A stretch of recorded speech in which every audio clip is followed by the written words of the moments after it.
mayaman, judo. Pero may mga anak. Tapos, O isang binata na hirap. Pero walang anak. ano, doon ako sa may anak. Basta tanggap ka ng anak niya.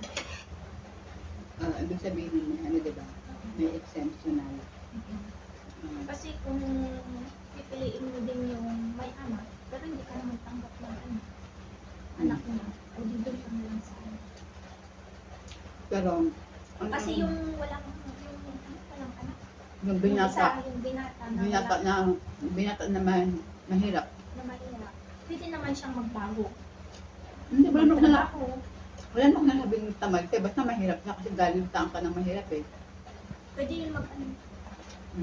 Kaya kung papipiliin ka, dun sa mayaman, may mga, dun sa byudo, or hiwalay sa asawa, na may mga anak, o dun sa binata na mahirap.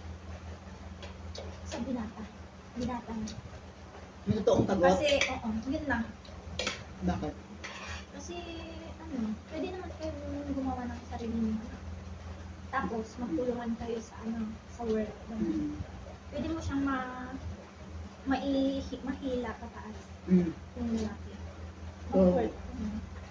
Ikaw, kasi 20 years old ka lang. Pero total na din, di ba? Ano ang nakikita mong advantages ng pagkakaroon ng asawa na mayaman, na may mga anak na, compare sa binata na mahirap? Ano yung nakikita mong advantages? Yung pagkakaiba? Advantages. Dito mata sa mayaman na hiwalay sa asawa na may mga anak. Ang advantages mo doon, yung, ayun, tanggap ka ng anak niya. Tapos, ano ba? Hindi mo pa malalaman yun kung tanggapan ng mga anak niya Basta doon tayo sa advantages ng lalaki na hiwalay sa asawa na may anak kumpara doon sa binata na mahirap.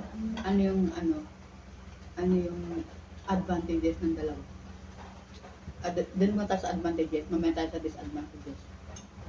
Advantages na may anak. Ang lalaki may asawa, ang lalaki may hiwalay sa asawa pero may mga anak, o doon sa binata na mahirap. Sabi mo, ang pipiliin mo yung binata na mahirap. Ang advantages nun, Anong advantages anong pagkaiba ng advantages ng dalawa?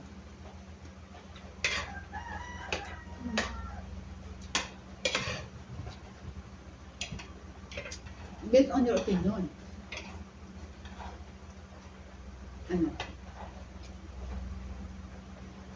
Doon na tayo sa lalaking hiwalay sa asawa pero may mga anak. Sige, anong advantages?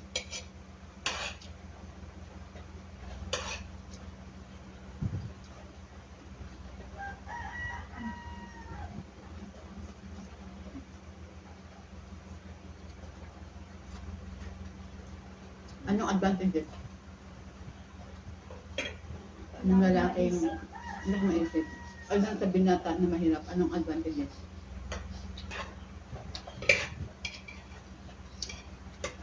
Advantages na Yung lalaking binata na mahirap, anong advantages mo? magkaano kayo? Bumuo kayo ng pamilya niyo, yung sarili niyong pamilya. Kasi yung isa, may anak na, pero kinikilala ng anak niya. Mas sa akin yung binata. Mahirap. Yes. Kasi magagawa niyo naman yun. So, anong disadvantages ng lalaking mayaman na may mga anak na hiwalay sa asawa? Anong disadvantages?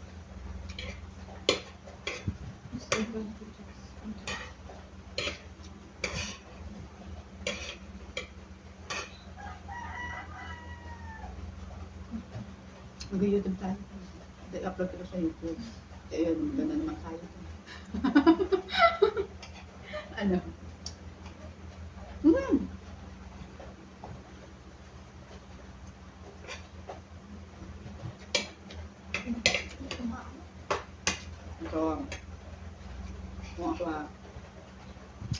piliin ako. Kung may maniligaw man sa akin, o na willing ako pakakalan.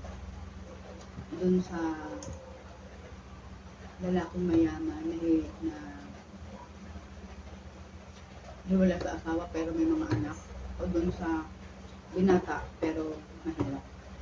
Doon ako sa binata na mahirap. Kasi ako, pwede kasi ma-influensyahan eh. Ano man yung mga good traits ko, di ba? Pwede kasi ma-influensyahan. Pwede kami magtulungan. Pwede kami yung sabay kami mag-grow. Di ba? Ayun. Saka kung ano man yung merong yaman yung lalaki na may asawa na, kaya rin naman namin maabot yun eh. Basta tulungan namin. Yun tsaka, ang advantages ng binata na mahirap. Na walang anak. Walang excess baggage. Wala kang maraming pakitasaman kasi tawag doon, at least kung mo anak yun, di ba? Unlike sa isa.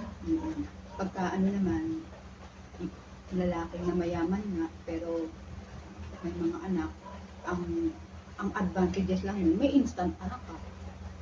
Tapos, Makikisama ka lang. makikisama ka. Kaya lang, hindi mo alam kung hanggang saan nyo sila kayang pakasamahan. Hindi kayo mag-a-adjust para sa kanila. Mas maganda kapag kasal ka. Kung kahit kasal kayo, sige, mayaman nga yung lalaki. Ang tanong, yung lahat ba ng yaman yung pupunta sa'yo? Happy-happy kayo ng patulungan. Kasi may anak naman siyang sa yaman na. Saka, possible na